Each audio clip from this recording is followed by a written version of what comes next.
Okay, सो अब आते हैं क्वेश्चन नंबर 2 पे। हम लोग पढ़ रहे हैं इशू ऑफ डिबेंचर्स वाले क्वेश्चंस। सो यहाँ पे बोला गया है क्वेश्चन में, B limited a listed company. ये एक लिस्टेड कंपनी है, इसको ध्यान रखेंगे प्लीज। तो दिस इज क्वेश्चन नंबर 2।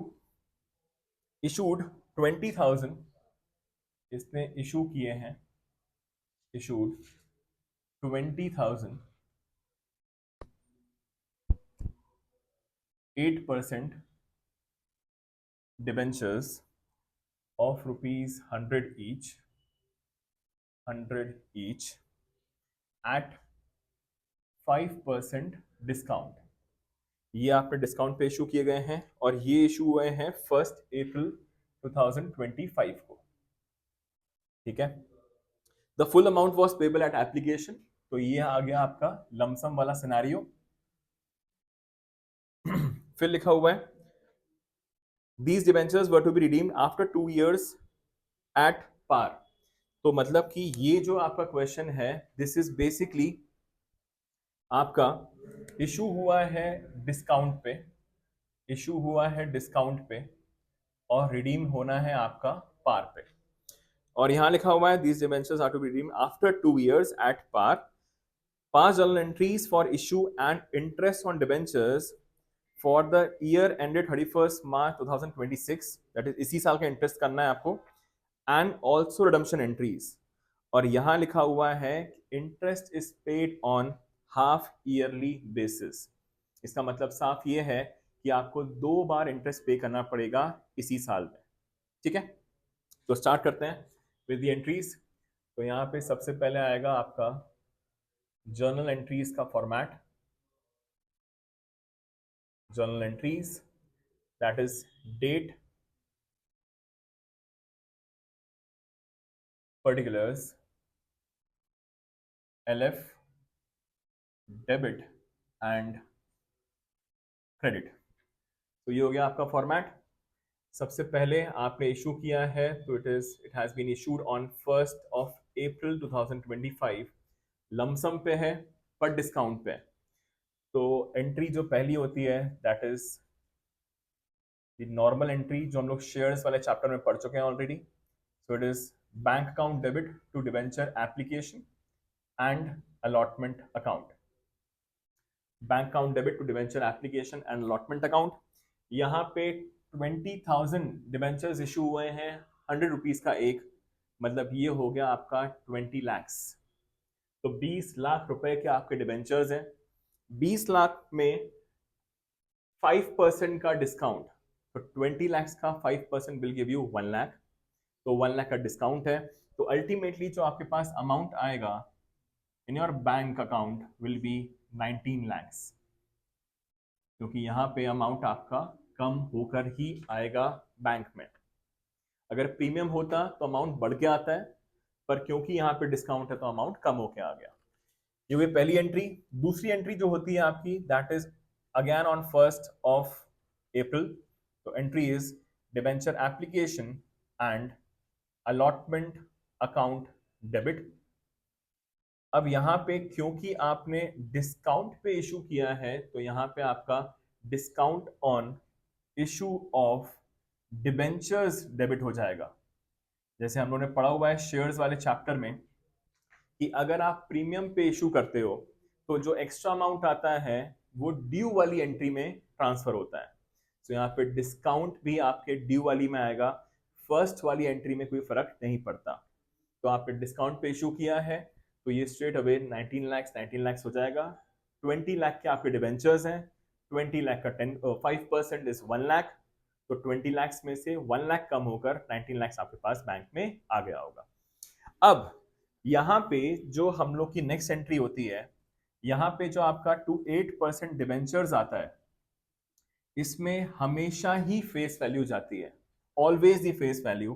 तो फेस वैल्यू है यहाँ पर 20,000 multiplied by 100 will give you 20 lakhs। 20 lakh के डिबेंचर्स हैं आपके, आपने इशू किया है डिस्काउंट पे, तो यहाँ पे अलग से डिस्काउंट आ गया 1 लाख, और आपने डिबेंचर एप्लीकेशन अलॉटमेंट को क्रेडिट किया था 19 से, तो उतने से ही ये हो जाएगा आपका डेबिट। ओके, तो ये हो गया आपका खत्म। शुरू की 2 एंट्रीज फॉर द इशू। अब यहाँ पे एक चीज का ध्यान रखना है, जब भी आपके डिबेंचर्स इशू होते हैं डिस्काउंट पे, आपको हमेशा ही इसको राइट ऑफ करना होता है, चाहे क्वेश्चन में लिखा हो चाहे ना लिखा हो। तो इस वाले क्वेश्चन में भी हम लोग इसको राइट ऑफ कर देंगे। एक चीज। दूसरी चीज, अब यहां बोला गया है कि interest is paid on half yearly basis. अब अगर इंटरेस्ट हाफ ईयरली बेसिस पे पे किया जा रहा है, तो 1 अप्रैल से हाफ ईयर खत्म होगा आपका 30 सितंबर को। तो यहाँ पे डेट आएगी आपकी 30 सितंबर 2025 इटसेल्फ। एंट्री होगी आपकी interest on debentures account debit to debenture holders account, interest on debentures to debenture holder. अब यहाँ पे 8% डिबेंचर्स हैं, तो 8% इज द इंटरेस्ट का रेट। तो 8% हमेशा ही आपको फेस वैल्यू पे देना होता है, not on the discounted amount, always on the face value.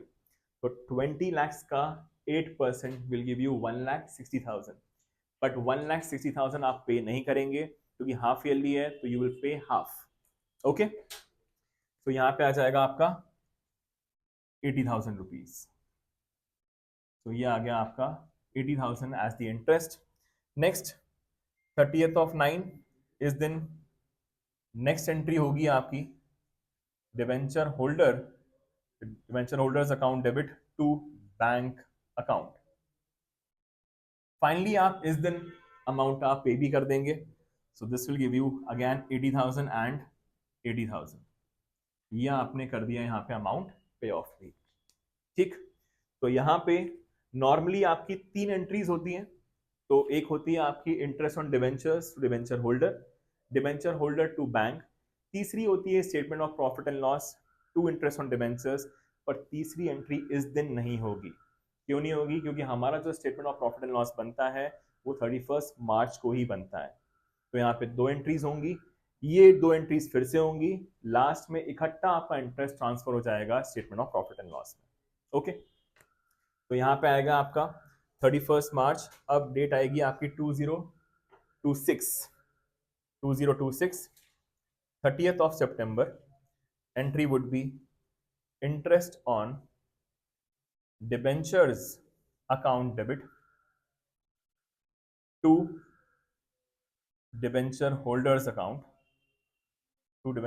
account again हमारा ड्यू होगा 80,000 रुपीज, और हम फाइनली 30th September को ही ये अमाउंट पे ऑफ कर देंगे। तो डिवेंचर होल्डर्स, तो 30th September लिख दिया मैं, this should have been 31st March। तो ये होगा आपका 31st March। Debenture holders account debit to bank account. So ये हो गया आपका 80,000 आपने ड्यू किया था और 80,000 आपने पे ऑफ भी कर दिया। फाइनली एट द एंड यहां पे हम लोग राइट ऑफ करेंगे। किस चीज को राइट ऑफ करेंगे? एक तो इंटरेस्ट को और दूसरा आपका डिस्काउंट को। तो ये दोनों ही राइट ऑफ होंगे आपके statement of profit and loss से। तो एंट्री होगी statement of P&L debit to discount on issue of debentures and to interest on debentures। so यहां पे डिस्काउंट जो अलाउ किया था यहाँ पे दैट वाज 1 लाख, एंड जो आपने इंटरेस्ट पे किया है दैट इज 80 and 80 1,60,000। तो 1,60,000 plus 1 lakh will give you 2,60,000। तो 2,60,000 is the total amount right of करने वाला। 1 lakh will be transferred to discount and 1,60,000 for the interest। तो ये खत्म हो गया आपका क्वेश्चन एज पर दी सीबीएसई करिकुलम। तो सीबीएसई करिकुलम में इतना करना होता है, आईएससी में प्रिडम्पशन की एंट्रीज और हो जाएंगी।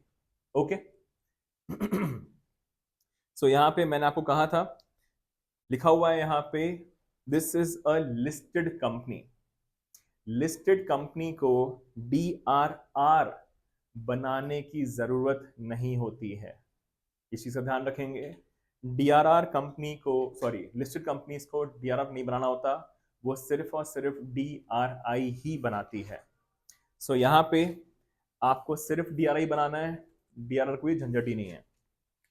सो यहाँ पे एंट्री होंगी अब आपकी, ये बता रहा हूं मैं फाइनली ISC वालों के लिए। इतना करने के बाद आपको और एंट्रीज करनी है। तो DRI, अच्छा DRI बनता है, DRI बनता है जिस साल में रिडम्पशन होता है उस साल के अप्रैल के महीने में ही, always, always in the month of April. ठीक है। सो यहाँ पे, यहाँ पे अब आएगा आपका ये रिडीम हो रहे हैं आफ्टर 2 इयर्स। आफ्टर 2 इयर्स का मतलब है 1 अप्रैल 2025 को इशू किया गया था, तो 31 मार्च 2027 को रिडीम किया जाएगा। तो 31 मार्च 27 का ईयर जो स्टार्ट हुआ होगा वो स्टार्ट हुआ होगा आपका 1 अप्रैल 2026। तो 1 अप्रैल 26 को ही आप बना लेंगे। तो दिस विल बी 2026 1 अप्रैल आप बनाएंगे debenture redemption investments, debenture redemption investments account debit to bank account. Again face value का ही बनता है 15%। तो यहाँ पे आपके पास face value is 20 lakhs, face value is 20 lakhs. 19 lakhs भले हमारे पास आया है पर फेस वैल्यू 20 लैक्स है। 20 लैक्स का कितना percent? 15%, will give you 3 lakhs. तो 3 लाख रुपए का बनाना पड़ा आपको डिबेंचर रिडम्पशन इन्वेस्टमेंट। अब अच्छा, क्वेश्चन में अगर आप ध्यान से देखेंगे एक और चीज लिखी हुई है क्वेश्चन में। क्वेश्चन में, अच्छा, ये 31 मार्च 2027 को रिडीम हो रहा है। तो यहाँ पे क्वेश्चन में लिखा हुआ है the amount of specific, okay, यहाँ पे लिखा हुआ है जो आपने DRI बनाया हुआ था इसको आप 105% पे बेच रहे हो आप। देखिए यहाँ पे बहुत ध्यान से लिख पढ़ेंगे यहाँ पे, the debentures redemption investment is to be sold at 105%। मतलब कि आपको इसको 5% एक्स्ट्रा प्रॉफिट पर बेचना है। ठीक है। तो आपने जो भी DRI बनाया है इसको आप 5% एक्स्ट्रा प्रॉफिट पर बेच रहे हो। तो यहाँ पे एंट्री होगी आपकी bank account debit, bank account debit to debenture redemption investments account. Debenture redemption investments हैं आपके 3 लाख रुपए के, 3 लाख रुपए के आपके DRI था। इसको आपने कितने में बेचा है? 105%, मतलब 5% एक्स्ट्रा पे बेचा है। तो यहाँ पे आपको बेचने पर क्या हो गया? प्रॉफिट हो गया। तो ये अमाउंट आएगा आपका to profit on sale of DRI, to profit on sale of DRI। तो 3 लैक्स का 5% विल गिव यू 15,000। सो ये बेचा गया है फाइनली 3,15,000 पे। अब क्योंकि हम लोग को यहाँ पे प्रॉफिट हुआ है तो ये प्रॉफिट आपका ट्रांसफर होगा statement of profit and loss में। तो यहाँ पे 31 मार्च को पहले हम लोग रिडीम कर लेते हैं। रिडीम करने की एंट्री हम लोग पढ़ चुके हैं ऑलरेडी। तो इसकी होगी आपकी 8% debentures account debit, 8% debentures account debit to debenture holders account. तो यहाँ पे 20 लैक्स का लोन था, तो 20 लैक्स आप पे ऑफ करने के लिए आपने ड्यू किया और 31 मार्च को इन्हीं डिबेंचर होल्डर्स को आपने अमाउंट पे ऑफ भी कर दिया। सो ये आपने पे ऑफ कर दिया है 20 लैक्स। ओके। इसके बाद जो यहाँ पे प्रॉफिट दिख रहा है हम लोग को, ये हम लोग ट्रांसफर कर देंगे अपने statement of profit and loss. तो profit on sale of DRI account debit to statement of profit and loss. तो ये आ जाएगा आपका 15,000 का प्रॉफिट, ये आपने यहाँ पे ट्रांसफर कर दिया। तो ये खत्म हो गया आपका क्वेश्चन नंबर 2।